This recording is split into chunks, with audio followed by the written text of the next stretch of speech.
You fear because your mind is untrained, not because the world is dangerous.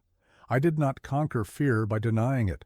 I destroyed it through practice, by mastering form, rhythm, and presence. Fear lives in hesitation. It dies in preparation. When the mind is still, when the body is ready, there is no room for fear. A samurai does not live for tomorrow. He lives fully in the cut of this moment. This is the path I walked. And now it is yours to walk. Subscribe to our channel if you're ready to master your mind, and tell us, where are you watching from? Listen carefully. Fear is not your enemy. Fear is information. It tells you where you are weak. It reveals where your preparation has failed. Most men run from this knowledge. The warrior studies it. When I was young, my hands trembled before battle. My breath came short. My mind scattered like leaves in wind. I thought this was natural. I thought all men felt this way. I was wrong.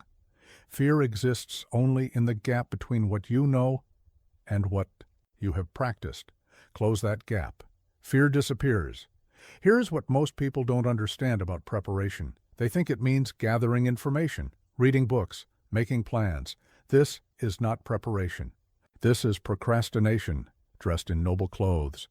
True preparation is physical. It lives in your muscles, in your reflexes, in the 1,000 repetitions that make movement automatic. When your body knows what to do, your mind cannot panic. I spent 10,000 hours with the sword, not reading about the sword, not thinking about the sword, moving with the sword until the sword became an extension of my will. This is preparation. But let me ask you this. What is your sword? What skill must you master so completely that fear cannot touch you? For the businessman, preparation is knowing every detail of his craft until decisions flow like water. For the artist, it is practice until creation becomes breathing. For the parent, it is understanding your child so deeply that love replaces worry. Fear feeds on the unknown. Starve it with knowledge. But not knowledge from books alone. Knowledge from doing, from failing, from rising and doing again. The coward prepares his excuses. The fool prepares his prayers. The warrior prepares his capabilities. I will tell you something that may shock you. On the morning of my greatest duel, I felt no fear. Not because I was brave, because I was ready. My opponent was skilled, yes, but I had faced his techniques 1,000 times in my mind and in my practice. There was nothing he could show me that I had not already defeated in preparation. This is the secret they do not teach. Fear is not conquered by force. It is dissolved by familiarity. Make the unknown known. Make the untested tested. Make the unpracticed practiced.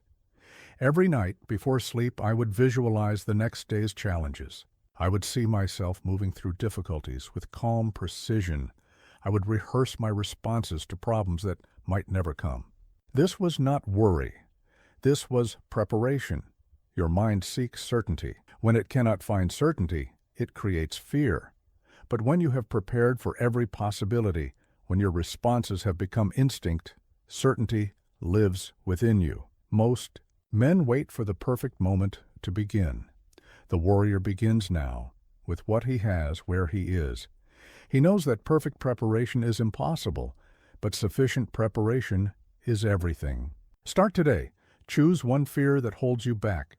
Trace it to its source. Find what skill you lack, what knowledge you need, what practice you have avoided. Then begin. Not tomorrow. Now. Fear dies in preparation, but preparation lives only in action. You already have what it takes. Now go prove it. You cannot borrow strength. You must forge it in silence. Learn why solitude sharpens the warrior more than praise ever could. The crowd will cheer when you win. They will abandon you when you lose. The path to mastery is walked alone. This is not tragedy. This is truth. I spent years in the mountains, no teacher beside me, no companion to share the burden. Only the sword, the stone, and the endless repetition of movement. In that solitude, I discovered something the schools cannot teach. Strength comes from within, or it does not come at all. Most men fear being alone with themselves. They fill every moment with noise, with company, with distraction. They mistake movement for progress. They confuse activity with achievement. But the warrior knows better. In solitude, you meet your true opponent, not the enemy across the battlefield. The voice in your head that whispers weakness. The part of you that seeks comfort over challenge. The self that would rather quit than continue. Here's what most people don't understand about walking alone. They think it means isolation. They think it means cutting ties with everyone. This is not the way. The warrior chooses solitude for practice, not for life. When I withdrew to practice, I was not running from the world. I was preparing to serve it better. When I returned, I was sharper, clearer, more present in my relationships because I had learned to be present with myself. But let me ask you this. When did you last sit in complete silence with your thoughts? When did you last work on your craft? Without seeking approval, without sharing progress, without the validation of others, the modern world fears solitude. It has built 1,000 ways to avoid being alone. Social media, constant entertainment, endless connection. But connection without solitude is shallow. It is noise masquerading as meaning. You must learn to be comfortable in your own company. If you cannot tolerate yourself in silence, how can you expect to master anything? The mind that cannot be still cannot be strong. I trained alone because only in aloneness could I hear the truth. No sensei to please, no fellow students to impress, no reputation to maintain, just the honest feedback of the sword against the target. Success or failure, nothing in between. When you practice in solitude, you cannot lie to yourself. Your weaknesses become obvious. Your progress becomes real. There is no one to blame for failure, no one to credit for success. You face the raw truth of your capabilities. This is uncomfortable. Most people will do anything to avoid this discomfort. They will join groups where mediocrity is accepted. They will seek teachers who praise effort over results. They will choose paths where progress is measured by attendance, not achievement. The warrior chooses differently. He chooses the discomfort of honest self-assessment over the comfort of group delusion. Listen carefully. I am not telling you to abandon all relationships. I am telling you to build the foundation of your strength in solitude first. A man who depends on others for motivation will never be truly motivated. A woman who needs constant encouragement will never encourage herself when it matters most. The strongest sword is forged in the hottest fire, shaped by the most skillful hand, tempered in isolation until it becomes unbreakable. You are both the sword and the smith. The forging happens alone. Your dreams are yours to achieve. Your skills are yours to develop. Your character is yours to build. No one can walk your path for you. No one can do your repetitions. No one can think your thoughts or make your choices. This is both the burden and the gift of human existence. You are alone in your responsibility, but you are also alone in your power. The crowd will tell you what is impossible. Solitude will show you what is possible. The crowd will limit you to their understanding. Solitude will expand you to your potential. Choose your alone time wisely. Use it to sharpen your mind, strengthen your body, clarify your purpose. Do not use it to escape responsibility.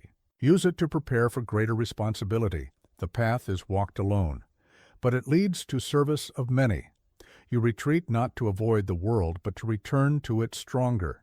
You practice in solitude, not to remain alone, but to stand with others from a place of inner strength. Walk your path. Trust your training. The way forward reveals itself to those who move, not to those who wait. Your opponent is not the sword, nor the storm. It is your own panic, hesitation, and doubt. Defeat them first. Every battle I have won was decided before the first blow was struck. Not by superior technique, though technique matters. Not by greater strength, though strength helps. The battle was won in the mind. In the moment I chose calm over chaos, stillness over storm. The enemy you fear stands before you with blade drawn. But the real enemy whispers behind your thoughts. It tells you that you are not ready, that you are not strong enough, that you should retreat. This enemy has no form, but it is deadlier than any sword. I learned this truth in my first real duel. My opponent was skilled, experienced, confident. As we faced each other, I felt my heartbeat quicken. My palms grew damp. My mind began to race with possibilities of defeat. In that moment, I understood. I was fighting two opponents, the man before me and the weakness within me. Here's what most people don't understand about conflict. They prepare for the external challenge while ignoring the internal one. They sharpen their skills while leaving their minds dull. They strengthen their bodies while their spirits remain fragile. But let me ask you this. How many times have you defeated yourself before your opponent even made a move? How many battles have you lost to your own fear before the fight began? The warrior who conquers himself needs no other victory. The warrior who cannot conquer himself will find defeat in every victory. Panic is not your friend. It pretends to help by making you faster, stronger, more alert. But panic is a liar. It makes you faster in the wrong direction, stronger in useless ways, alert to meaningless things. When panic takes control, you stop seeing clearly. You react. Instead of respond, you move from fear instead of strategy. You become predictable. And predictable warriors become defeated warriors. Hesitation is panic's quiet cousin. Where panic shouts, hesitation whispers. But both kill with equal efficiency. The moment you hesitate, you have given your opponent the advantage. The moment you doubt your training, you have forgotten why you trained. I will tell you something that changed everything for me. In my greatest duel, facing a master swordsman renowned throughout the land, I realized that my true opponent was not his skill. It was my belief in his skill, not his reputation, my fear of his reputation. The moment I stopped fighting his legend and started fighting the man, the duel was over. Legends cannot hold swords. Reputations cannot block strikes. Fear cannot defeat. Preparation. Your mind will try to convince you that external enemies are your greatest threat. The difficult boss, the challenging market, the superior opponent. This is illusion. These are merely mirrors reflecting your internal state. When you are clear within, obstacles become opportunities. When you are chaotic within, opportunities become obstacles. The world does not change. Your perception changes everything. Doubt is the most sophisticated enemy. It does not attack directly. It questions. It suggests alternatives. It offers reasonable excuses for unreasonable surrender. Doubt never tells you to quit entirely. It tells you to quit for now, to try again later, to choose an easier path. But doubt has one weakness. It cannot survive action. The moment you move forward despite uncertainty, doubt begins to die. The moment you act on your training instead of your thinking, doubt loses its power. I trained my mind like I trained my body, with repetition, with discipline, with relentless attention to form. When doubtful thoughts arose, I observed them without believing them. When panic knocked, I acknowledged it without opening the door. This is not easy. Your mind has been your companion longer than any sword. It knows your weaknesses. It speaks your language. It offers comfortable lies wrapped in logical reasoning. But you are not your thoughts. You are the observer of your thoughts. You are not your emotions. You are the one who chooses how to respond to emotions. This understanding changes everything. Next time you face a challenge, notice what happens in your mind before you notice what happens in the world. Watch for the whisper that says you cannot. Listen for the voice that suggests retreat. Feel the tension that comes before panic. These are your real opponents. Name them, face them. Defeat them not with force, but with awareness. Not with fighting, but with choosing better thoughts. The external enemy can only defeat your body. The internal enemy can defeat your spirit. Master your inner world, and the outer world becomes your domain. You already have what it takes. Now, go prove it. He who clings to anything, status, comfort, even life, has already lost. Let go. The fearless own nothing but their way. I owned nothing but my swords and my purpose. No house to defend, no wealth to protect, no reputation to maintain. This was not poverty, this was freedom. When you have nothing to lose, you have everything to gain. Most men build cages and call them security. They accumulate possessions, chase status, cling to comfort. Then they spend their lives protecting what they have instead of becoming who they could be. They mistake having for being. They confuse ownership with strength. But the warrior knows a secret that the world has. Forgotten. The things you own end up owning you. The status you protect becomes your prison. The comfort you cling to becomes your weakness. I have seen rich men fight like beggars because they feared losing their wealth. I have watched powerful men crumble because they could not bear to lose their position. I have observed comfortable men become cowards because challenge threatened their ease. Here's what most people don't understand about attachment. They think it means caring deeply. They think letting go means not caring at all. This is not the way. The warrior cares deeply about everything and clings to nothing. When I fought with complete commitment. When I loved with full heart. When I taught with total attention. But I held none of these things as permanent. I enjoyed them fully while they lasted, and released them gracefully when they ended. But let me ask you this. What are you afraid to lose? What possession, position, or person has become so important that its potential loss controls your actions? Fear of loss is the root of all cowardice. The man who has too much to lose cannot take necessary risks. The woman who clings too tightly cannot move when movement is required. They become frozen by their own success. I learned this lesson early. In my youth, I won a beautiful sword in a duel. It was perfectly balanced, flawlessly crafted, envied by all who saw it. I began to favor this sword, to depend on it, to identify with it. Then one day it broke in battle. In that moment, I faced a choice. Mourn the loss of the perfect sword, or realize that I had never needed it. The sword was a tool. I was the warrior. The tool can break. The warrior continues. From that day forward, I trained with any sword, any weapon, any tool available. I refused to become dependent on external things for internal strength. This made me unbreakable, because there was nothing external that could break me. Attachment is not love. Love flows freely. Attachment grasps tightly. Love serves the beloved. Attachment serves the lover. Love accepts change. Attachment fears it. When you love without attachment, you can act with complete freedom. You can take necessary risks because you are not paralyzed by potential loss. You can speak truth because you are not protecting a false image. You can grow because you are not defending a fixed identity. The samurai code speaks of being ready to die at any moment. This is not morbid thinking. This is liberation.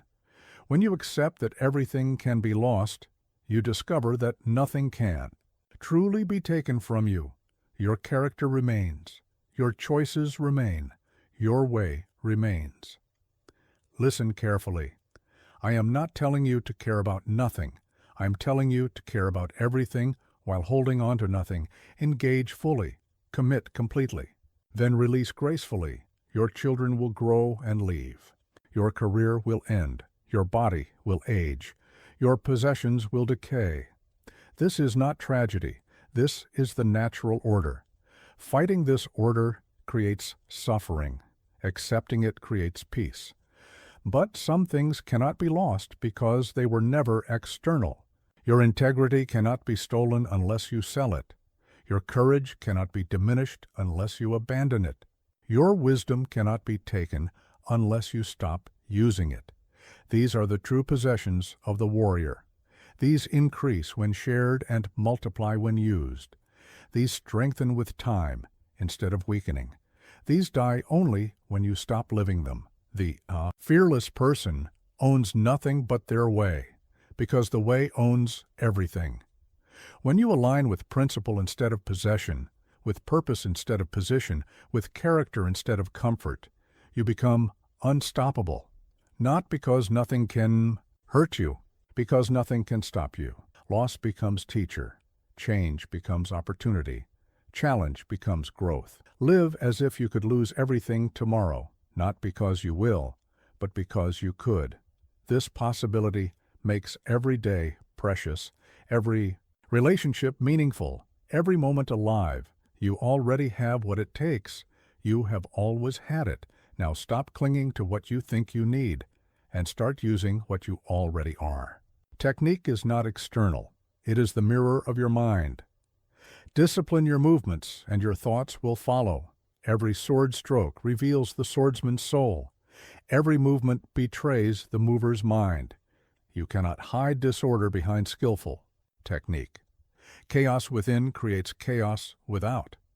But order within creates mastery of all things. I discovered this truth through 10,000 repetitions. Each cut, each stance, each breathing pattern was both physical training and mental discipline. The sword became my teacher, not just my tool.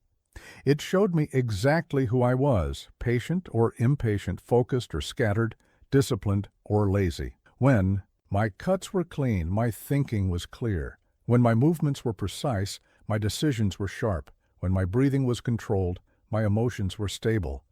The blade did not lie. It reflected truth. Here's what most people don't understand about technique. They think it is about the activity itself. They practice the guitar to play music.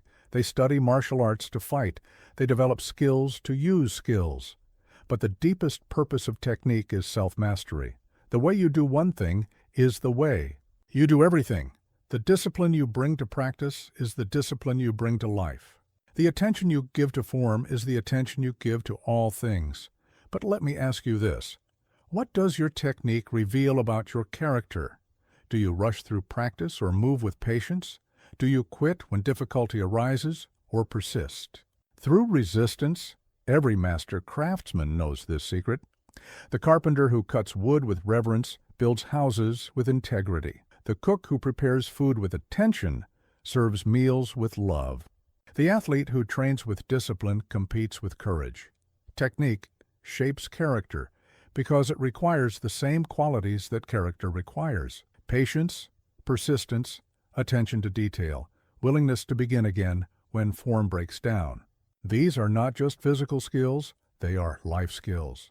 I trained my sword work until it became meditation. Each movement required complete presence. Each stroke demanded total attention.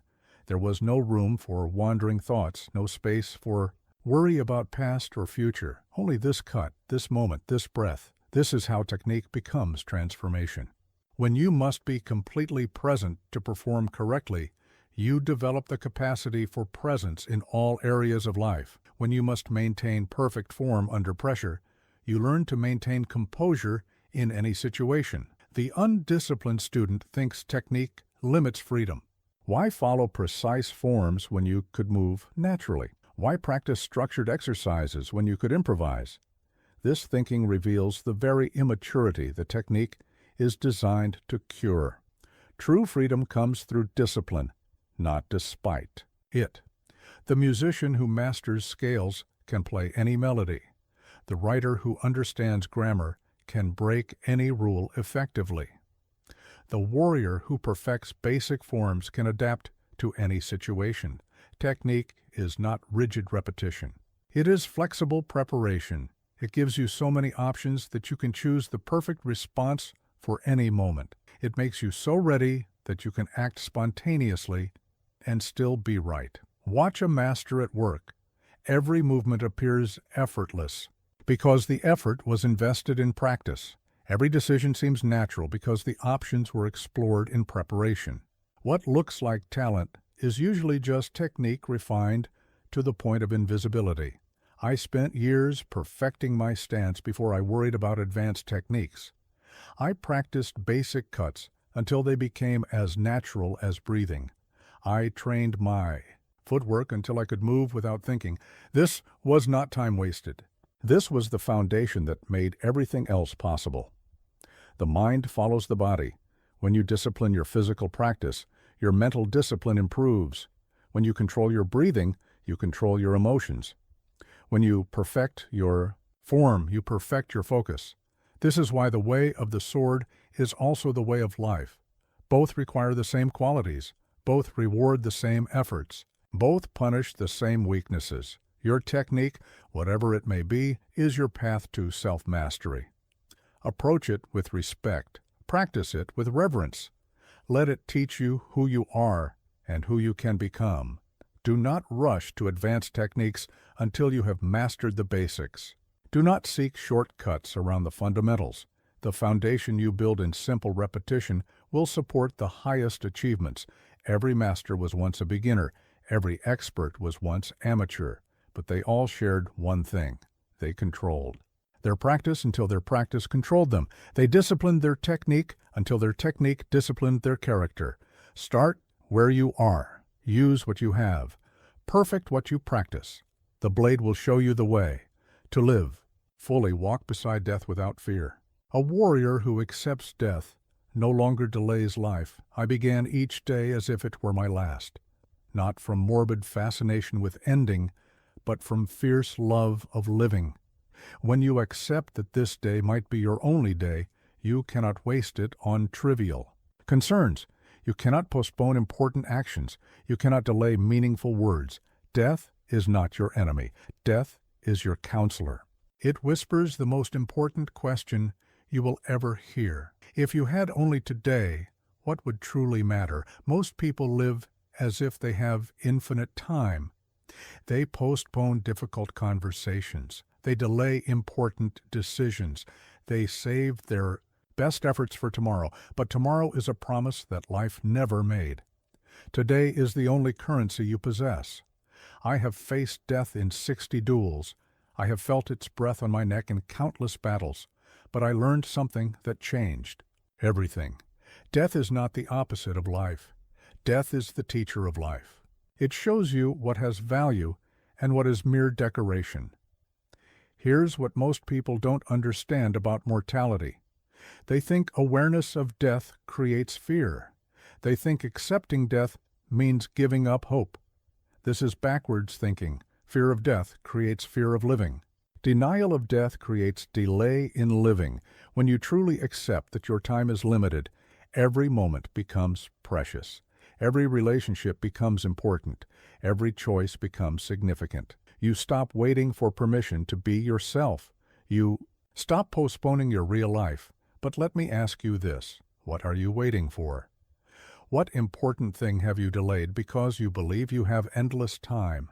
What conversation have you avoided? What risk have you postponed? What dream have you deferred? The warrior who walks with death as companion lives with rare intensity. Every sunrise is a gift, not a guarantee. Every breath is a blessing, not an assumption. Every day is an opportunity, not an obligation. This is not dark philosophy. This is bright wisdom. When you stop taking time for granted, you start using time with purpose. When you stop assuming tomorrow, you start maximizing today. I remember the morning of my most dangerous duel. My opponent was younger, faster, trained by masters I respected. Many expected me to die that day. As I prepared, I felt no fear of death, only gratitude for the life I had lived and determination to live this day completely. This acceptance freed me. I fought not to avoid death, but to honor life. I moved not from fear of losing, but from love of the moment. The outcome became secondary to the process. Victory became less important than giving everything to the fight. When you expect death, you discover what deserves your life. Petty concerns fall away. Minor irritations lose their power. Political games become meaningless. Only what truly matters survives the filter of mortality. Your reputation will not matter when you are gone. Your possessions will belong to others. Your grievances will be forgotten. But the love you shared, the growth you achieved, the service you provided, these create ripples that continue long after the stone has sunk. Listen carefully. I am not suggesting you become reckless with your life. I am suggesting you become intentional with your days. Do not court death, but do not avoid living from fear of death. The person who has never contemplated their mortality has never truly contemplated their life. They drift through days as if days were infinite. They waste hours as if hours were replaceable. They postpone meaning as if meaning could wait. But the warrior knows better. Each day is borrowed time. Each moment is unrepeatable. Each choice is final. This knowledge does not create pressure. It creates presence. When you accept death as natural and inevitable, you stop fighting the wrong battles. You stop struggling against the unchangeable. You focus your limited energy on what you can actually influence. This moment, this choice, this action. Death teaches you to live without delay. Not frantically, but purposefully. Not desperately, but deliberately. Not in fear of ending, but in celebration of beginning. Every morning I would remind myself this day is not guaranteed. Use it well. Every evening I would ask, if this were my last day, would I be satisfied with how I lived it? This practice transformed everything. Conversations became more honest. Decisions became clearer. Actions became more aligned with values. Life became more alive. You are going to die. This is not prophecy. This is fact. The only questions are when and how and what you will do with the time between now and then. Walk with death as your advisor, not your enemy. Let it teach you what matters. Let it show you what lasts. Let it guide you to live each day as if it were both your first and your last. You already have what it takes. You always have. The question is, will you wait until tomorrow to use it, or will you begin today? Do not aim to perform. Aim to embody. True mastery becomes instinct, empty, fluid, free. I practiced the same sword cut 10,000 times, not because I enjoyed repetition, but because I understood its secret. Somewhere between the 1,000th and the 10,000th repetition, something magical happens.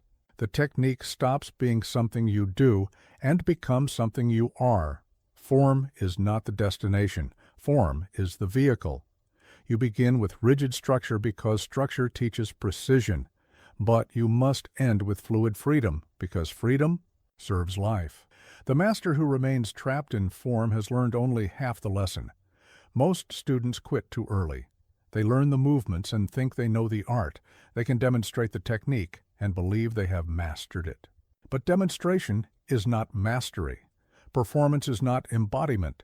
True skill lives deeper than conscious thought. Here's what most people don't understand about practice. They think more is always better. More techniques, more variations, more complexity. But the master moves in the opposite direction. He practices less, but practices deeper. He knows fewer techniques, but knows them completely. I could defeat any opponent with 3 basic cuts, not because these cuts were superior to others, but because I had practiced them beyond conscious control. My body knew them. My instincts trusted them. My spirit moved through them without hesitation. But let me ask you this. What skill have you practiced enough to forget you are practicing? What ability have you developed to the point of effortless execution? What craft have you mastered so completely that it flows without thought? The beginner thinks about every movement. The intermediate practitioner thinks about key movements. The advanced student thinks about no movements. The master has transcended thinking altogether and simply moves from pure awareness. This is the paradox of mastery. You must practice with intense consciousness until you can perform with no consciousness. You must think deeply about form until form becomes thoughtless. You must work very hard to make it look very easy. Watch water flow around a stone. It does not think about the best path. It does not debate options. It finds the way naturally, effortlessly, perfectly. This is how mastery moves. Not forced, but flowing. Not rigid, but responsive. Not trapped, but free. I spent 5 years perfecting my stance. 5 years learning to breathe correctly. 5 years understanding distance and timing. Then I spent the rest of my life forgetting what I had learned, not abandoning it, but absorbing it so completely that it became invisible. The form teaches you the principles, but principles must eventually transcend form. Rules must eventually become wisdom. Technique must eventually become instinct. Otherwise, you remain a student of the art instead of an artist. True mastery is formless because it can take any form the moment requires. The master swordsman can fight with any weapon because he has not mastered the sword. He has mastered swordsmanship. The principle lives in him, not in the tool. This is why I could win duels with wooden swords against masters using steel. The weapon was not the source of my power. The years of practice had created something beyond technique. They had created a way of being that expressed itself through any medium.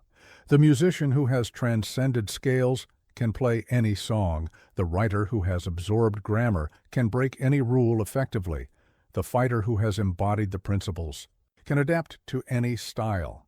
Form becomes freedom when it is practiced deeply enough, but this takes patience. Most people want shortcuts to mastery. They want advanced techniques before they have mastered basic ones. They want freedom before they have learned discipline. They want to be formless before they have truly understood form.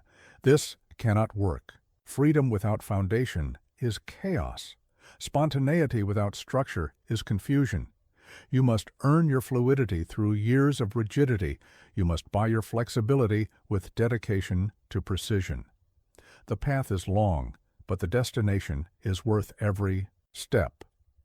When technique becomes instinct, when form becomes formless, when practice becomes play, you discover what true mastery feels like. Effortless effort, natural perfection, unconscious competence. Start with perfect form. Practice it until it becomes second nature, then practice it until it becomes first nature, then practice it until there is no separation between you and it.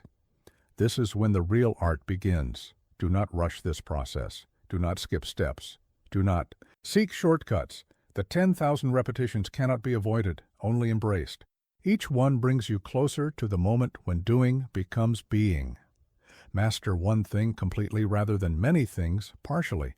Go deeper rather than wider. Choose quality over quantity.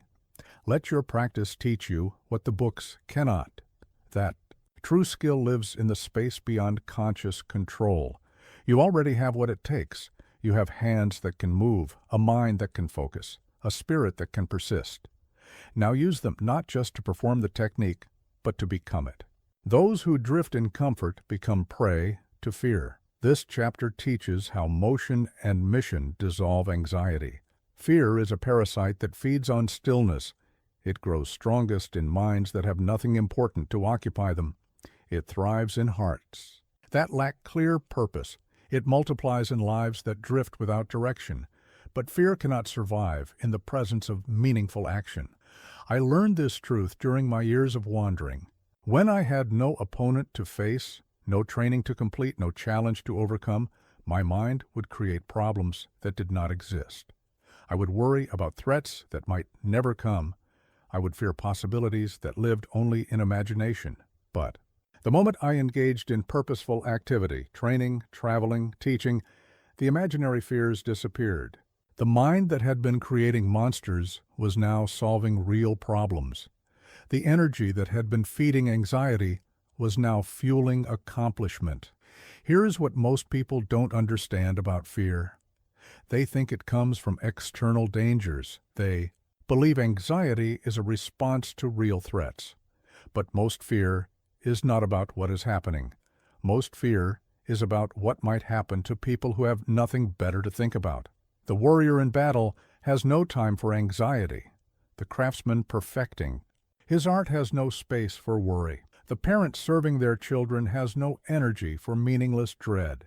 Purpose is the natural enemy of fear. But let me ask you this. When do your fears feel strongest? Is it when you are deeply engaged in meaningful work or when you are sitting idle with nothing important to do? Is it during moments of clear action or during periods of uncertain waiting? Most anxiety is not about genuine danger.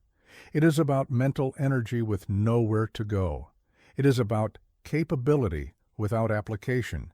It is about strength without purpose. The mind that has nothing real to solve will invent problems to work on. I noticed this pattern in myself and in every warrior I trained. The students who progressed fastest were not necessarily the most talented. They were the most consistently active. They kept their minds and bodies engaged in continuous improvement. Fear had no room to grow. The idle mind becomes a breeding ground for doubt. What if I am not strong enough? What if my technique fails? What if my opponent is better? These questions multiply in stillness, but disappear in motion. Action provides answers that thinking cannot supply. This is why I never stopped training, even at the height of my skill, not because I feared becoming weak, but because I understood that motion maintains clarity. The sword in daily use stays sharp. The muscle in constant work stays strong. The mind in regular challenge stays calm. Fear whispers loudest in the spaces between activities, in the pause before the meeting, in the silence before sleep, in the emptiness before decision. But fear goes silent when you fill these spaces with purpose. Choose movement over meditation on problems. Choose action over analysis of obstacles. Choose engagement over endless preparation. The mind that is busy solving real challenges has no time to create imaginary ones. I developed the habit of always having a worthy opponent, if not a human challenger, then a skill to master, a technique to perfect, a weakness to strengthen.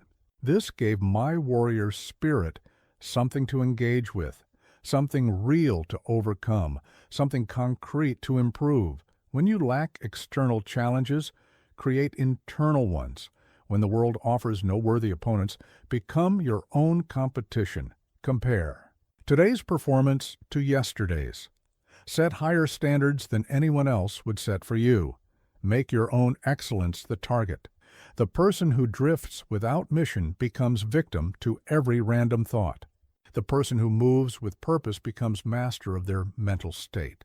Motion creates momentum. Momentum creates confidence. Confidence destroys fear, but motion alone is not enough. It must be meaningful motion. Busy work will not cure anxiety. It may even increase it. The movement must serve a purpose larger than mere distraction. It must build something valuable. It must lead somewhere important. Find your mission. Identify what must be done, then begin doing it immediately. Do not wait for perfect conditions. Do not delay for better timing. Start where you are, with what you have, moving toward what matters. The samurai's mission was mastery of the way. Every day brought opportunities to practice this mission. Every encounter became a test of this purpose. Every moment served this greater calling. This is how mission dissolves fear, by making every experience meaningful. Your mission may not be the way of the sword, but you must have a way, something that calls forth your best efforts, something that deserves your full attention, something that makes today different from yesterday and tomorrow different from today. When you find this mission, fear becomes impossible. Not because danger disappears, but because you have something more important than safety. Not because problems vanish, but because you have something more compelling than comfort. The fearless are not people who feel no fear. They are people too, busy fulfilling their purpose to entertain their doubts. They are too engaged in meaningful action to waste energy on meaningless worry. Move with mission. Act with purpose. Engage with intention. Fear cannot survive in a life lived with such clarity. Storms do not shake the mountain. In the midst of war, hold your ground, calm, steady, immovable. The greatest battles are won not by the fastest sword, but by the stillest mind. While others react to chaos with more chaos, the warrior responds to disorder with deeper order. While panic spreads like wildfire around him, he becomes the eye of the storm, calm, clear, unmoved. I learned this lesson in my first large battle. Surrounded by screaming men, clashing steel, and the smell of death, I felt my heart racing, my breathing quickening, my mind scattering in a dozen directions. In that moment I realized I had two choices: become part of the chaos or become its master. I chose stillness, not the stillness of inaction, but the stillness of perfect control. I slowed my breathing while everything else accelerated. I quieted my mind while everything else grew louder. I found my center while everything else lost theirs. Here's what most people don't understand about chaos. They think the answer is to move faster, think quicker, react stronger. But chaos defeats chaos. Speed defeats speed. Only stillness defeats chaos. Only calm defeats panic. Only order defeats disorder. When everyone around you is losing their composure, your composure becomes a superpower. When everyone else is making decisions from emotion, your rational thinking dominates. When everyone else is reacting from fear, your response from wisdom prevails. But let me ask you this. When pressure increases, do you become more still or more agitated? When stakes rise, do you find deeper calm or higher anxiety? When chaos erupts, do you become the center of peace or part of the storm? The untrained mind believes it must match the energy around it. If the environment is frantic, it becomes frantic. If the situation is urgent, it becomes urgent. If the moment is chaotic, it becomes chaotic. This is the path to defeat. The trained mind understands that external chaos is an opportunity for internal advantage. While others lose their clarity, you maintain yours. While others abandon their strategy, you execute yours. While others forget their training, you apply yours. Develop this skill through deliberate practice. In training, I would create chaos intentionally, multiple opponents attacking simultaneously, unfamiliar weapons, difficult terrain, distracting noises. Then I would practice maintaining perfect form and clear thinking despite these challenges. The mind must be trained for chaos just as the body must be trained for combat. You cannot expect to remain calm in crisis if you have never practiced calm in difficulty. You cannot hope to think clearly under pressure if you have never disciplined your thoughts under stress. This is not about becoming emotionless. This is about becoming emotionally intelligent. You feel the chaos, but you do not become the chaos. You acknowledge the pressure, but you do not surrender to the pressure. You recognize the storm, but you do not join the storm. Watch how masters, craftsmen work. The surgeon operates with steady hands, regardless of the complexity of the case. The pilot flies with calm control, regardless of the turbulence. The teacher speaks with clear voice, regardless of the classroom chaos. They have trained themselves to be still points in moving worlds. This stillness is not passive, it is intensely active. It requires tremendous discipline to remain centered when everything pulls you toward chaos. It demands enormous strength to stay calm when everything pushes you toward panic. It takes profound training to remain clear when everything clouds your vision. But this training pays infinite dividends. The person who can maintain stillness in chaos becomes a leader by default. Others naturally look to the calm presence for guidance. Others naturally trust the steady hand for direction. Others naturally follow the clear mind for solutions. In every crisis, there is an opportunity for those who can think clearly while others think frantically. In every emergency, there is advantage for those who can act wisely while others act impulsively. In every storm, there is power for those who can remain centered while others lose their balance. Practice this skill in small situations before you need it in large ones. When the phone rings urgently, pause before answering. When deadlines pressure, you breathe deeply before acting. When others around you panic, deliberately slow your responses. The mountain does not argue with the wind. It does not fight the storm. It simply stands, solid and unmoved, while chaos passes around it. Eventually, all storms exhaust themselves. Eventually, all chaos resolves into order.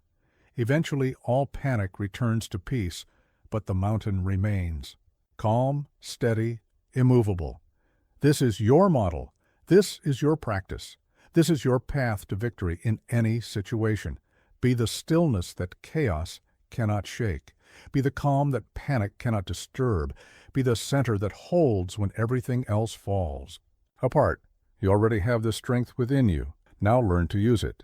Your enemies will see the blade, but they will not see the hours. Learn why fear disappears when preparation is absolute. Victory is built in the darkness of solitary practice, not in the brightness of public performance. What others see is the final sword stroke. What they do not see are the 10,000 strokes that came before it. What they witness is the moment of triumph. What they miss is the years of preparation that made triumph inevitable. I trained when no one was watching. I practiced when no one was counting. I refined my technique when no one was judging. This invisible work was the source of all visible success. The confidence that others admired was born in the silence of countless hours when only I could measure my progress. Most people prepare only enough to hope for success. The warrior prepares so thoroughly that success becomes natural. Most people practice until they can do it right. The warrior practices until they cannot do it wrong. Here's what. Most people don't understand about preparation. They think it is about being ready for what you expect. But true preparation is being ready for what you do not expect. It is developing capabilities so complete that no situation can surprise you into failure. When I faced an opponent, they saw only my skill in that moment. They could not see the mountain of practice that supported that skill. They witnessed my calm confidence, but not the anxious hours I had spent mastering my breath. They observed my fluid movement, but not the rigid repetition that had created that fluidity. But let me ask you this. What are you building in the darkness that will serve you in the light? What skills are you developing in private that will support you in public? What preparation are you making that no one else can see? The fighter who trains only when others are watching fights only with the strength of a single session. The fighter who trains in solitude fights with the accumulated power of every hour they have ever practiced. This is why the dedicated amateur often defeats the casual professional. I made my hardest efforts when no reward was visible. I pushed myself most when no recognition was possible. I demanded my highest standards when no one else would ever know the difference. This is what separated me from opponents who had equal talent but inferior dedication. Your reputation is built on what people see you do. Your capability is built on what you do when no one is looking. Your reputation can deceive both others and yourself. Your capability never lies. When the moment of truth arrives, only your actual preparation matters. The hours you spend in secret practice become the confidence you display in public performance. The standards you maintain in private become the excellence you demonstrate under pressure. The discipline you exercise in darkness becomes the strength you show in light. This is not about working harder than everyone else, though that may be required. This is about working more intelligently than everyone else. It is about understanding that real competition happens in practice, not in performance. By the time you face your opponent, the outcome has already been determined by the quality of your preparation. I trained in conditions worse than I would ever face in actual combat. I practiced with heavier swords to make real swords feel light. I fought multiple opponents in training to make single opponents feel manageable. I pushed myself beyond the limits of any duel to make duels feel routine. This principle applies beyond martial arts. The speaker who masters their craft in private speaks with confidence in public. The artist who pushes themselves in the studio creates with freedom in galleries. The leader who develops themselves in solitude leads with certainty in crisis. But most people reverse this formula. They save their best efforts for when others are watching. They coast in practice and expect to excel in performance. They underestimate the demands of the moment and overestimate their ability to rise to those demands without preparation. The moment of performance is not the time to discover your limits. It is the time to draw upon capabilities you have already proven to yourself in private. It is not the time to hope you are good enough. It is the time to know you are ready. Fear disappears when preparation is absolute, because absolute preparation leaves no room for uncertainty. When you have practiced every possible scenario, encountered every likely challenge, and pushed yourself beyond probable requirements, confidence becomes inevitable. Your opponents will see your skill. Your critics will witness your success. Your audience will observe your performance. But none of them will see the true source of your power, the countless hours when you demanded more from yourself than anyone else would demand, when you practiced with more intensity than any situation would require. Train in the dark so you can move in the light. Build your capabilities in private so you can display them in public. Do your hardest work when no one is watching, so your visible work looks effortless. The blade they see is sharp because of the grinding they did not see. You already have what it takes. Now go sharpen it where no one can observe the sparks. Fear blinds the shallow, but the warrior sees without panic. He senses, he perceives. He reads the unseen. Most people see only what is directly in front of them. They focus on the obvious and miss the essential. They watch the sword, but ignore the swordsman. They observe the action, but overlook the intention. They see with their eyes, but not with their understanding. True sight comes not from perfect vision, but from perfect awareness. It sees beyond the surface to the pattern beneath. It reads the story behind the action. It perceives the intention before the movement. This is how the warrior gains advantage, not by seeing more clearly, but by seeing more completely. I learned this lesson facing my most skilled opponent. He was faster than me, stronger than me, more technically proficient than me. But while he saw my sword, I saw his spirit. While he focused on my technique, I read his fear. While he watched my movements, I perceived his hesitation. He fought my blade, I fought his mind. He responded to what I did. I anticipated what he would do. He saw the present moment. I saw the inevitable future. This is why I won, despite his superior speed and strength. Here's what most people don't understand about perception. They think it means observing details. They think awareness means noticing everything. But true perception is not about seeing more things. It is about understanding what those things mean. The amateur sees that his opponent holds the sword in a certain grip. The master sees that this grip reveals the opponent's preferred techniques. The amateur notices that his opponent stands in a particular stance. The master reads the emotional state that creates that stance. But let me ask you, what are you seeing without truly perceiving? What details are you noticing without understanding their significance? What patterns are you missing because you focus on individual events? Fear narrows vision. Panic creates tunnel sight. Anxiety makes you focus on immediate threats while missing larger opportunities. When you see with fear, you see only problems. When you see with wisdom, you see solutions before problems fully form. I trained myself to see without attachment to what I was seeing, to observe without judgment about what I observed, to notice without emotional reaction to what I noticed. This clarity of perception gave me enormous advantages in every situation. Most people see what they expect to see. They filter reality. Through their assumptions, they interpret events through their fears. They understand others through their own limitations. This is why they are constantly surprised, constantly caught off guard, constantly unprepared. The warrior sees what is actually there, not what should be there or what he wishes were there. He observes reality without editing it to match his preferences. He reads situations without distorting them to fit his assumptions. This requires tremendous mental discipline. Your mind wants to see patterns that support your existing beliefs.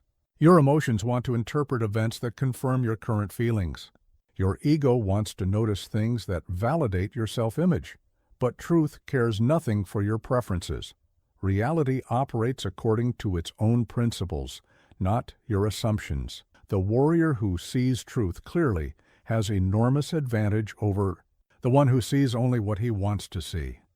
I developed the practice of observing without immediately judging. When I met someone new, I would notice their posture, their breathing, their way of moving, their patterns of speech. Without immediately deciding what these things meant, I collected information first, drew conclusions second. This patience in perception prevented countless errors. The opponent who appeared dangerous might actually be desperate. The situation that looked hopeless might contain hidden opportunities. The ally who seemed trustworthy might harbor secret intentions. True. Sight sees energy, not just form. It reads intention, not just action. It perceives potential, not just present reality. It understands the story, not just the scene. This level of awareness takes years to develop, but provides lifetime advantages when you see through rather than with your eyes. You begin to perceive things that others miss entirely. You sense the confidence or fear in someone's voice. You feel the certainty or doubt in someone's movements. You read the story that their choices are telling. This deeper. Sight makes you nearly impossible to surprise. You see the attack before it is launched. You recognize the lie before it is spoken. You feel the change before it is announced. You understand the person before they understand themselves. Practice this expanded awareness in every interaction. Notice not just what people say, but how they say it. Observe not just what they do, but why they do it. See not just their actions, but the intentions that drive those actions. The world is constantly communicating with those who know how to listen. With their eyes, see with their hearts, and understand with their spirits. Most people are blind to these deeper messages. The warrior reads them like an open book. Develop your perception beyond the obvious. Train your awareness beyond the immediate. See the patterns that connect individual events. Read the stories that individual actions are telling you already. Have this capability within you. Every human does. But like any skill, it must be developed through practice, refined through experience, and trusted through use. Begin seeing what others miss. You already have what it takes. Do not complicate movement. Simplicity cuts faster than speed. Act cleanly, without noise, without delay. The most devastating techniques are often the simplest ones. The killing blow is rarely the most complex sequence, but the most perfectly timed basic movement. While others develop elaborate strategies, the master perfects fundamental actions until they become unstoppable. I defeated master swordsmen not with secret techniques they had never seen, but with basic cuts they had seen 1,000 times. The difference was not in the complexity of my movements, but in the purity of their execution. Every unnecessary element had been removed. Every motion served the essential purpose. Complexity is the enemy of effectiveness. When action becomes complicated, it becomes slow. When movement becomes elaborate, it becomes predictable. When technique becomes ornate, it becomes vulnerable. The warrior who can reduce any situation to its essential elements holds the advantage. Here's what most people don't understand about simplicity. They think it means doing less. They think it means being basic. They think it means lacking sophistication. But true simplicity is the most sophisticated achievement possible.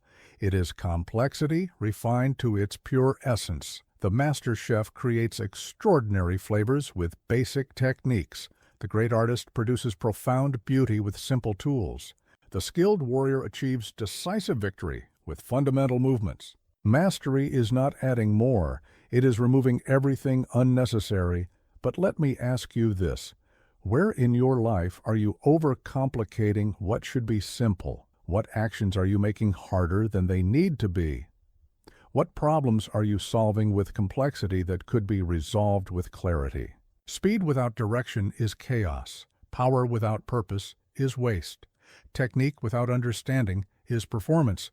But simple action taken with complete commitment becomes unstoppable force. The arrow that flies straight needs no decoration. The sword that cuts clean needs no flourish. I trained myself to eliminate everything that did not directly serve my purpose. Every movement that did not contribute to victory was removed. Every thought that did not support clarity was abandoned. Every emotion that did not fuel effectiveness was released. This is not about becoming mechanical. This is about becoming precise. The master's movements appear effortless because every effort is perfectly applied. They look simple because everything complex has been simplified through understanding. Most people add complications when they feel uncertain. They create elaborate plans when simple action would suffice. They develop complex strategies when direct approach would work better. They mistake activity for progress, motion for movement, busy for effective. The warrior thinks deeply, but acts simply. He understands complexity, but expresses simplicity. He prepares thoroughly, but executes cleanly. All the complexity happens before the action. All the simplicity happens during the action. When the moment for action arrives, there is no time for hesitation, no space for doubt, no room for complicated thinking. There is only the pure expression of prepared capability.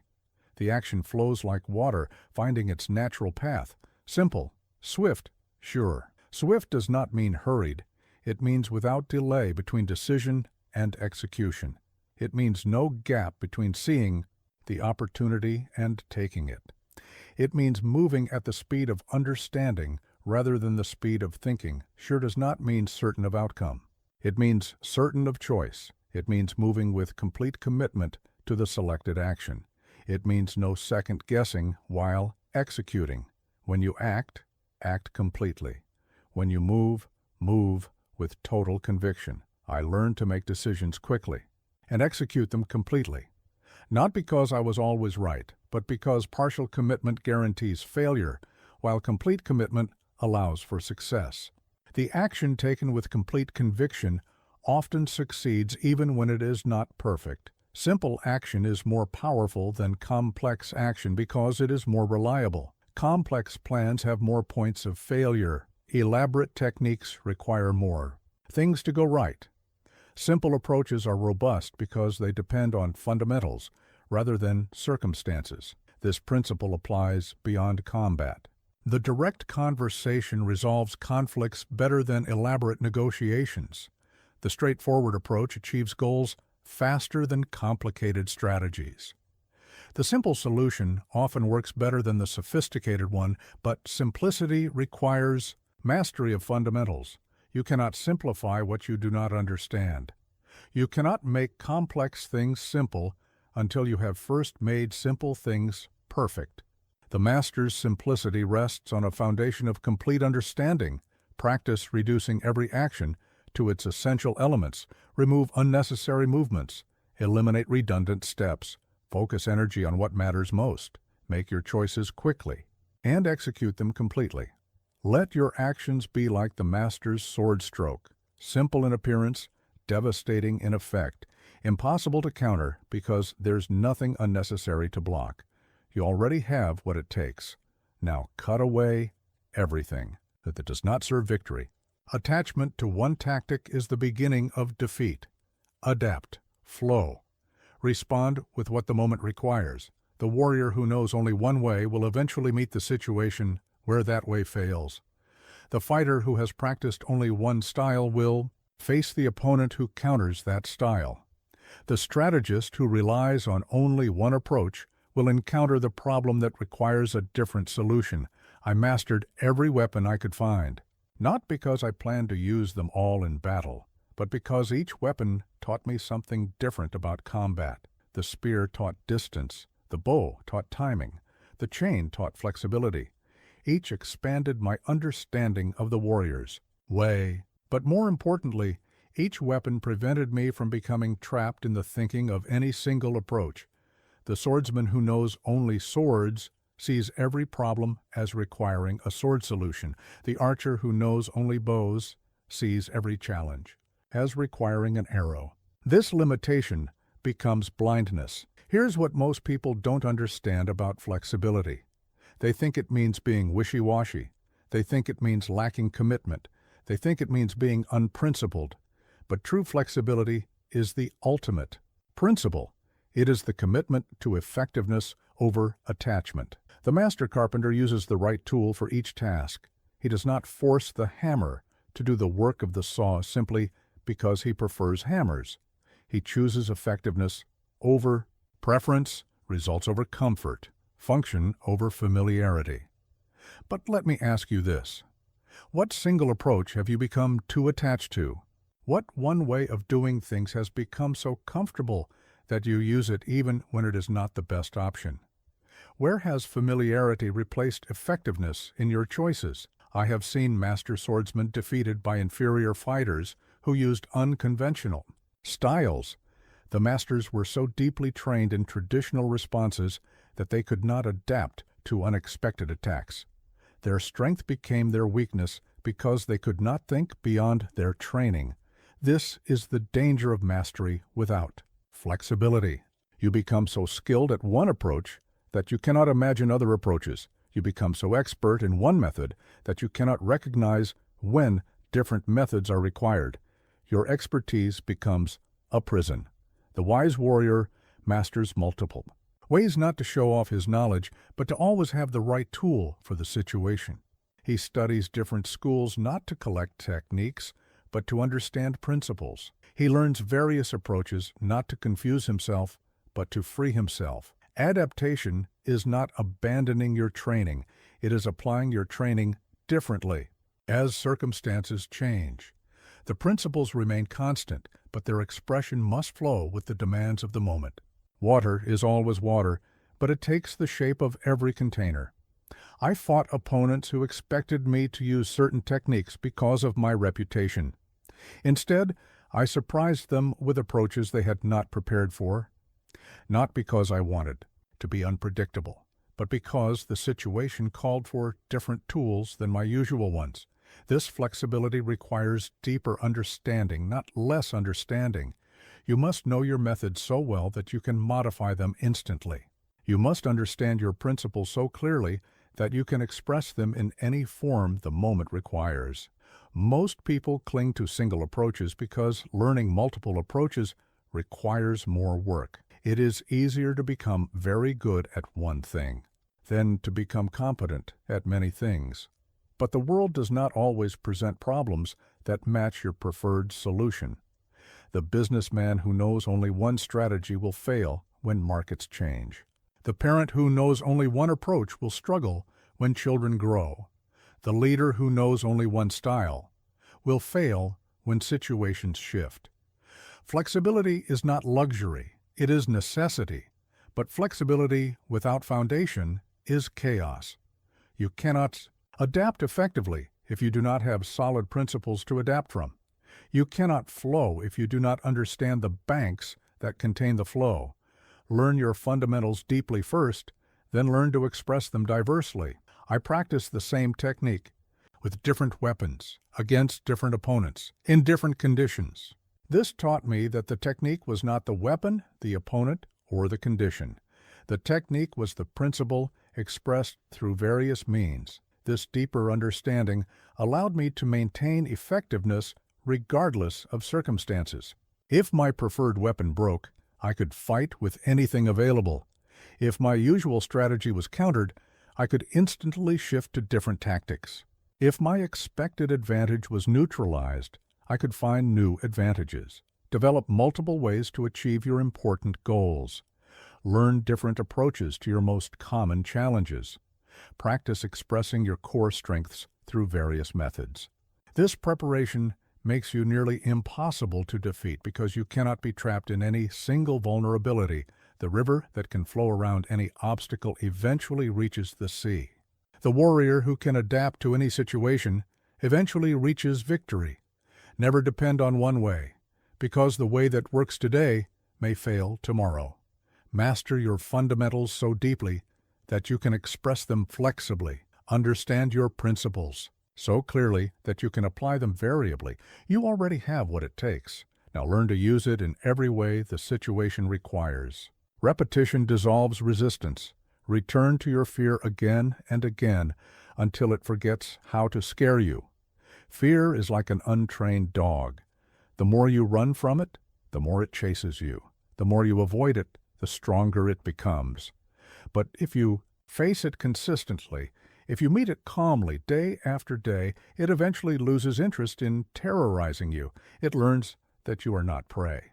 I was once terrified of fighting multiple opponents simultaneously. The thought of being surrounded, outnumbered, overwhelmed would make my hands shake before training even began. So I deliberately created training situations that forced me to face this exact fear every single day. At first, I could barely handle 2 opponents. My movements were panicked, my breathing shallow, my technique crude. But I returned to this.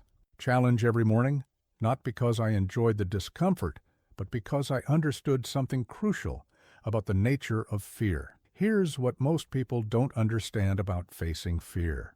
They think courage means feeling no fear. They think bravery means the absence of terror. But courage is not the absence of fear. It is the familiarity with fear. Bravery is not feeling nothing. It is functioning despite feeling everything. The first time you face your fear, it seems impossibly large. The 10th time, it seems manageable. The 100th time, it seems ordinary. The 1000th time, you wonder why you were ever afraid of it at all. This is not because the challenge has changed. This is because you have changed. But let me ask you this. What fear have you been running from that you should be running toward? What challenge have you been avoiding that you should be embracing daily? What situation makes you uncomfortable that you should make routine? Most people face their fears only when forced to by circumstances. They wait until the deadline demands action. They delay until crisis requires courage. They postpone until emergency eliminates choice. This approach guarantees that fear will maintain its power over them. The warrior chooses differently. He faces his fear when he does not have to, so that when he must, it is no longer frightening. He practices courage in small doses, so that when large doses are required, he has built immunity to fear. I made it a practice to deliberately seek out situations that challenged my comfort. If I feared fighting left-handed opponents, I found left-handed sparring partners.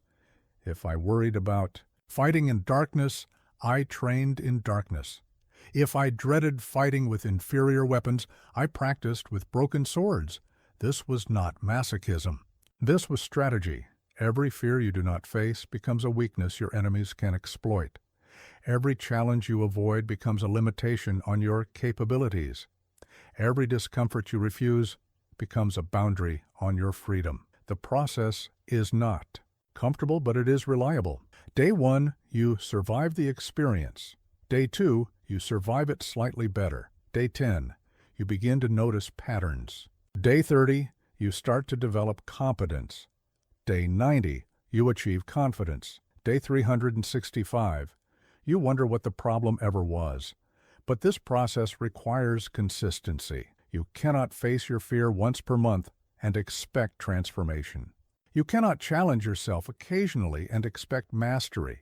The fear must be faced regularly enough that it becomes routine, frequently enough that it becomes familiar. Fear thrives on novelty and dies from repetition. The unknown is terrifying, but the known becomes manageable. What seems impossible the first time becomes possible the 10th time, and easy the 100th time.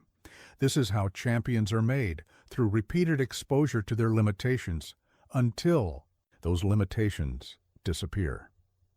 I eventually reached the point where fighting multiple opponents became my preferred challenge, not because it was easy, but because I had faced it so many times that I understood exactly how to handle it. What once paralyzed me with terror now energized me with opportunity. This principle works beyond martial arts. The person afraid of public speaking must speak publicly every day until speaking becomes natural. The individual terrified of rejection must seek rejection daily until rejection becomes information rather than injury. The entrepreneur frightened of failure must fail regularly until failure becomes education. Most people treat their fears like dangerous animals to be avoided. The warrior treats fear like a sparring partner to be engaged. You do not avoid your sparring partner because he might hit you. You engage him because his hits make you stronger. Choose one fear that limits your effectiveness. Commit to facing it in some small way every single day for the next 30 days. Not once, not when you feel ready, not when circumstances force you. Every day, by choice, by design, by commitment. Watch what happens. The first week will be uncomfortable. The second week will be challenging but manageable. The third week will feel routine. The fourth week will seem easy. By the end of 30 days, You will wonder why you ever avoided something so ordinary. Fear is not permanent unless you make it permanent by avoidance. Fear is not powerful unless you give it power through escape. Fear is not unconquerable unless you refuse to practice conquering it. Face the same fear daily until it dies, not because you're brave, but because you choose to become brave. You already have what it takes. Now, prove it to yourself, one day at a time. You do not need to speak loudly. Your precision will speak for you. Let each action reveal your truth. The loudest warrior is often the weakest fighter. He who must announce his strength probably lacks it. He who must declare his skill probably doubts it. True mastery needs no herald because its presence is unmistakable. I learned this truth by observing the greatest swordsmen of my time. The most skilled among them spoke the least about their abilities. They did not boast of victories or recite their accomplishments. They simply moved with a precision that made words unnecessary. Their actions spoke with clarity that no speech could match. Honor does not come from what others say about you.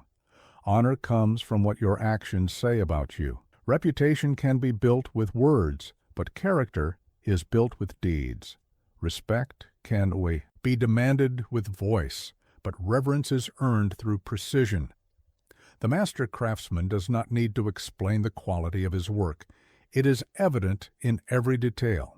The skilled physician does not need to advertise his healing. It is proven in every patient. The true warrior does not need to proclaim his courage. It is demonstrated in every movement. Here's what most people don't understand about precision. They think it means perfection. They think it means never making mistakes. But precision is not about avoiding all errors. Precision is about making every action intentional, every word deliberate, every choice meaningful. When you move with precision, others notice. When you speak with precision, others listen. When you act with precision, others respect, not because you have demanded their attention, but because you have earned their notice through the quality of your presence. But let me ask you this. Do your actions match the volume of your words? Does your performance support your promises? Does your precision speak louder than your proclamations? I made it my practice to let my sword do my talking. In duels, while opponents would threaten and boast, I would remain silent and prepare. While they wasted energy on intimidation, I conserved energy for execution. While they spoke of what they would do, I focused on doing what needed to be done. This silence was not weakness. This silence was strength concentrated. Every word not spoken was energy available for action. Every threat not made was focus preserved for performance. Every boast not uttered was confidence held in reserve. The warrior who fights with precision needs no psychological warfare because his technique is warfare enough. The master who moves with accuracy needs no intimidation because his skill is intimidating enough. The practitioner who acts with intention needs no explanation because his purpose is explanation enough. Noise is the enemy of precision.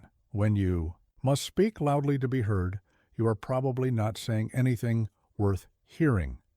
When you must act dramatically to be noticed, you are probably not doing anything worth noticing. When you must demand respect, you probably have not earned it, but precision commands attention naturally. The archer whose arrows never miss draws eyes without calling out. The swordsman whose cuts never waste motion creates awe without creating noise. The leader whose decisions never falter gains followers without making speeches. I trained myself to waste nothing, no movement, no word, no energy, no attention. Every action served a purpose. Every gesture had meaning.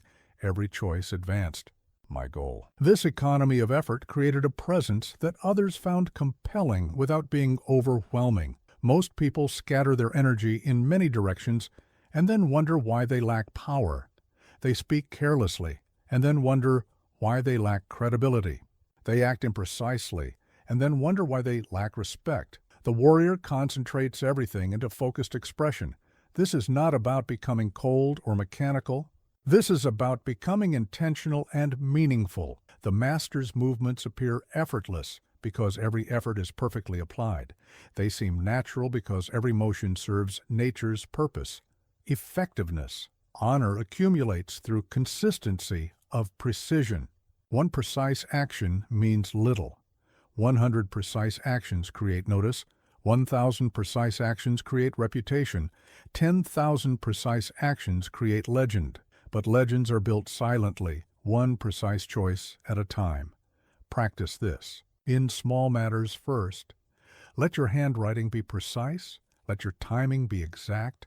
Let your words be chosen carefully. Let your promises be kept completely. Let your commitments be honored fully.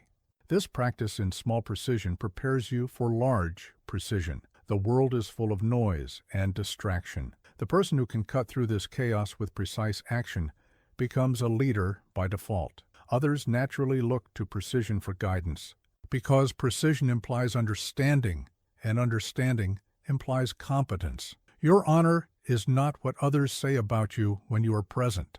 Your honor is what your actions say about you when you are absent. Your reputation is not what you claim about yourself. Your reputation is what your precision proves about your character. Speak less. Act more. When you do speak, choose words that matter. When you do act, move with intention. Let your precision be your signature. Your accuracy be your advertisement. Your effectiveness be your eloquence. You already have what it takes to act with precision. Now silence the noise and let your actions speak the only language that truly matters, the language of excellence. When all around you lose their center, keep yours. This is where the warrior separates from the common man. In the heat of battle, when steel rings against steel and death whispers in every shadow, most men become something less than themselves. Fear strips away their training. Panic dissolves their strategy. Chaos overwhelms their clarity. But this is precisely when the true warrior emerges, calm in the center of the storm.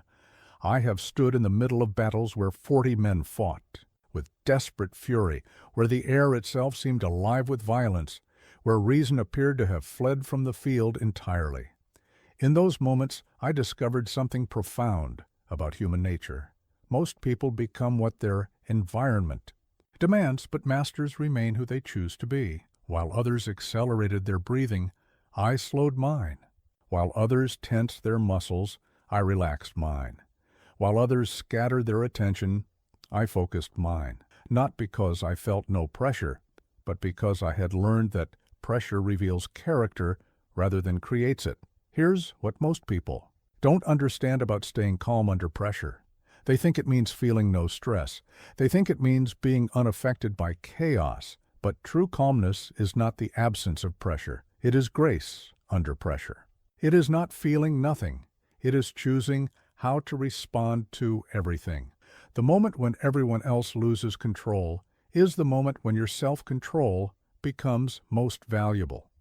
When others react from emotion, your rational response dominates. When others make panicked decisions, your thoughtful choices prevail. When others lose their way, your clear direction leads. But let me ask you this. When pressure intensifies around you, do you become part of the chaos or the solution to it?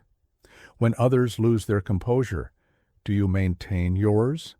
When the environment becomes frantic, do you become more centered or more scattered?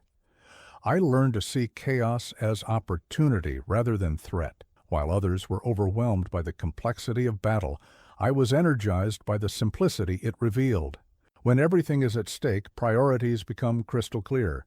When life hangs in balance, trivial concerns disappear. When survival depends on performance, pretense becomes impossible. The calm warrior in a chaotic situation becomes a natural leader. Others instinctively look to stability for guidance. They gravitate toward whoever appears to understand what is happening.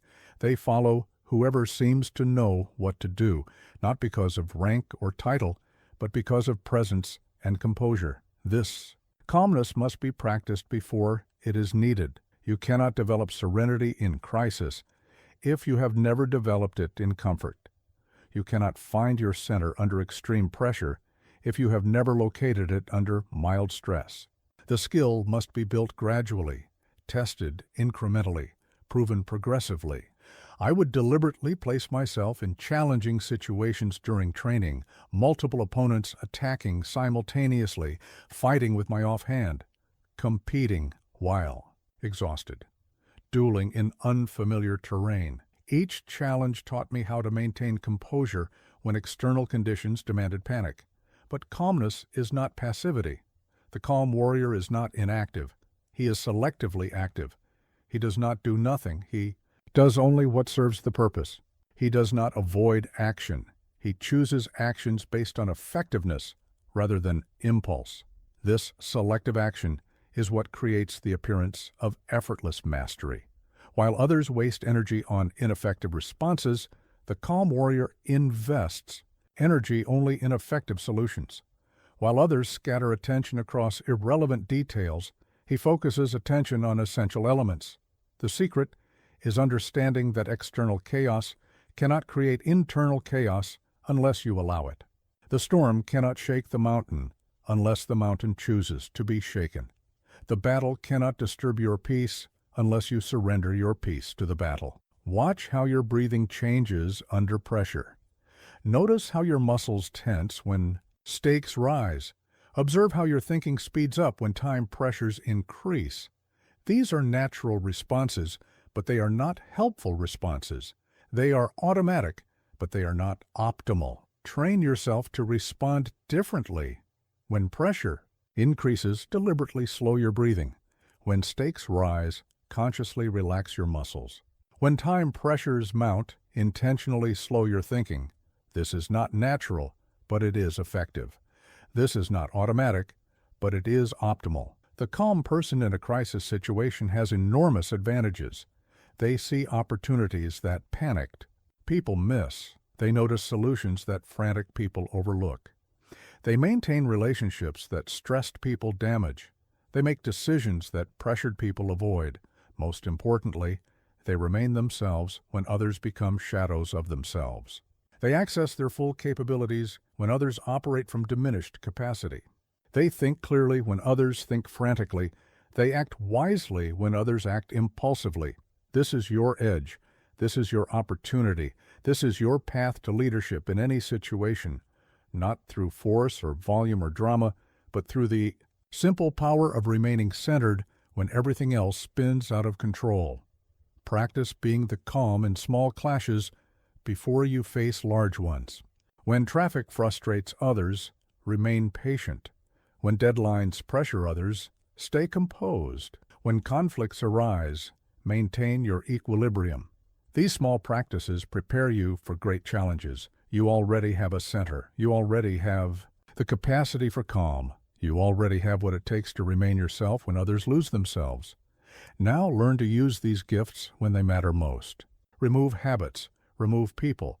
Remove thoughts that do not serve the path. Fear dies in a clean mind. The warrior's most important weapon is not his sword. It is his ability to eliminate everything that interferes with his effectiveness, like a sculptor who reveals the statue by removing excess stone. The master reveals his strength by cutting away weakness. What remains is pure capability. I lived with nothing that did not serve my purpose. My possessions were few, but perfect for their function. My relationships were selective, but deep in their value. My thoughts were disciplined to focus only on what advanced my way. This was not deprivation. This was concentration of power. Most people accumulate weakness along with strength. They collect habits that drain energy while developing habits that build energy. They maintain relationships that diminish them while seeking relationships that elevate them.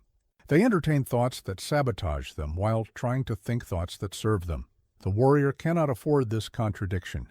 Every habit either makes you stronger or weaker. There is no neutral. Every relationship either elevates your spirit or drains your energy. There is no middle ground. Every thought either serves your purpose or serves your obstacles. There is no indifference. Here's what most people don't understand about elimination. They think it means giving up enjoyable things. They think it means becoming harsh or cold. But cutting away weakness is not about denying pleasure. It is about choosing powerful pleasure over weak pleasure, meaningful connection over empty connection, useful thinking over wasteful thinking. The habits that weaken you are usually the ones that provide immediate comfort at the cost of long-term strength. The people who drain you are usually the ones who offer easy company at the price of challenging growth.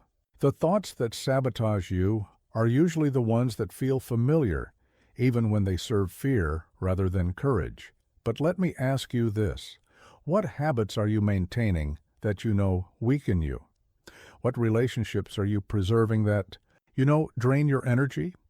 What thought patterns are you entertaining that you know serve your limitations rather than your potential? I made it my practice to examine every element of my life regularly and ruthlessly. Does this habit make me stronger or weaker? Does this relationship elevate me or diminish me? Does this thought serve my growth or my fears? If the answer was anything less than clearly positive, I eliminated it. This was not always easy. Some weakening habits provided genuine pleasure. Some draining relationships involved people I cared about. Some limiting thoughts felt comfortable because they were familiar. But the warrior's path demands clarity about what serves the way and what obstacles the way. Fear thrives in a cluttered mind, just as disease thrives in a dirty environment. When your mental space is filled with worry about things you cannot control, anxiety about outcomes you cannot guarantee, and resentment about situations you cannot change, there is no room for courage, confidence, and clarity. But when you cut away these mental weeds, your natural strength can flourish. When you eliminate relationships that drain your energy, your remaining relationships can deepen. When you remove habits that weaken your body and mind, your remaining habits can transform your life. The process requires honest self-assessment. Most people lie to themselves about what weakens them, because facing the truth requires change, and change requires effort. They pretend that their weakening habits are harmless, their draining relationships are necessary, their limiting thoughts are realistic. But the warrior cannot afford such deception. He must see clearly what serves and what sabotages. He must choose courageously between comfort and strength. He must act decisively to create the conditions that support his highest capabilities. I learned to be grateful for the discipline of elimination. Every habit I removed that weakened me made room for habits that strengthened me. Every relationship I ended that drained me created space for relationships that energized me. Every limiting thought I abandoned cleared room for empowering thoughts. This is not about becoming perfect.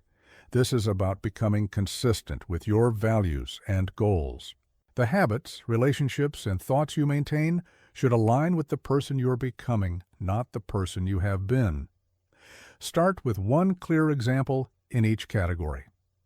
Identify one habit that you know weakens you and commit to eliminating it for 30 days. Identify one relationship that consistently drains your energy and create healthy boundaries.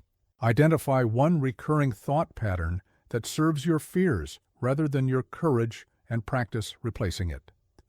The goal is not to eliminate everything immediately. The goal is to develop the skill and courage to cut away what does not serve. Like any skill, this improves with practice. Like any courage, this strengthens with use. Remember that what you remove is as important as what you add. Sometimes the best way to improve your life is not to add new positive elements, but to subtract existing negative elements. Sometimes the path to strength runs through elimination rather than accumulation. Fear dies in a clean mind because a clean mind has room for courage. Strength grows in a clean life because a clean life has space for power. Purpose flourishes in clean choices because clean choices align energy rather than scatter it. You already have what it takes to live cleanly. You already know what weakens you and what strengthens you. The question is whether you have the courage to cut away what you know serves your limitations rather than your potential. Cut away what weakens you. What remains will be pure strength. This final chapter is the truth of all fearless living. You do not pretend to be the warrior. You walk as one until fear no longer remembers your name.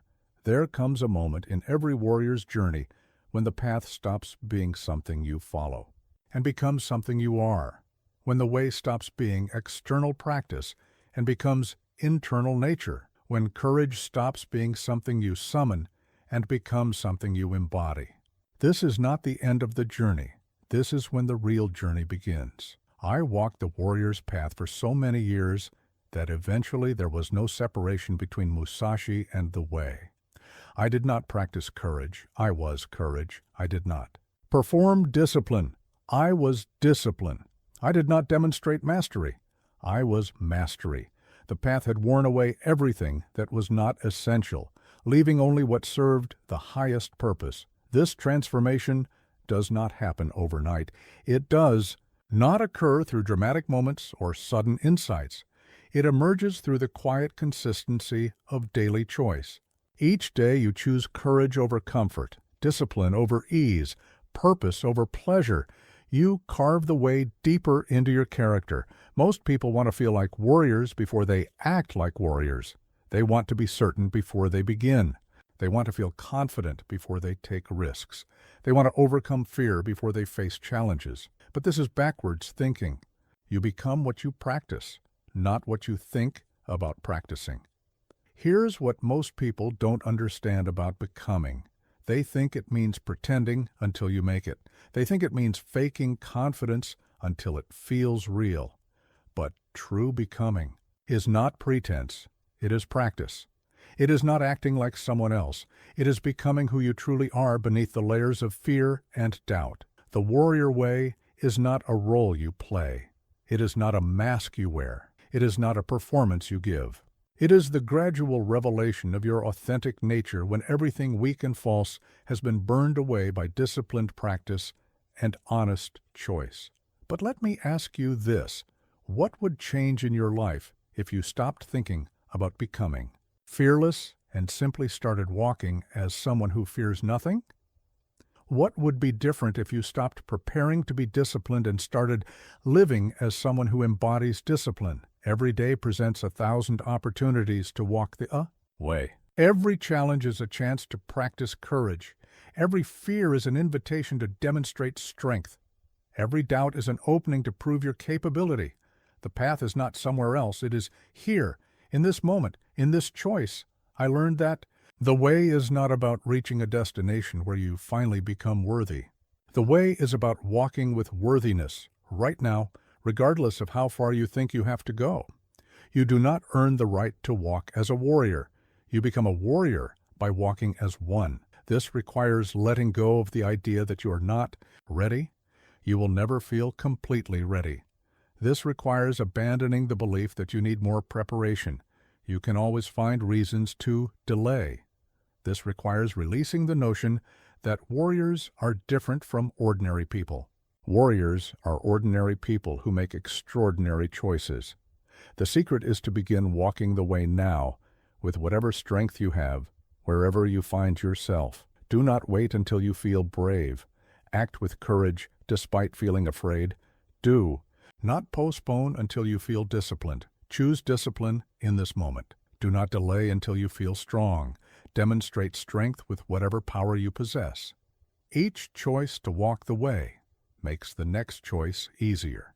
Each act of courage builds courage. Each moment of discipline strengthens discipline. Each demonstration of strength increases strength. You become what you practice, and the way becomes who you are through the accumulation of aligned choices. Fear begins to forget your name when you consistently refuse to answer to it.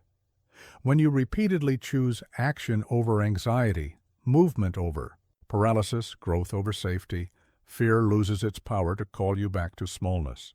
It forgets how to find you because you're no longer living where fear expects to find you. The warrior who has walked the way long enough stops thinking about courage because courage has become their natural response to challenge.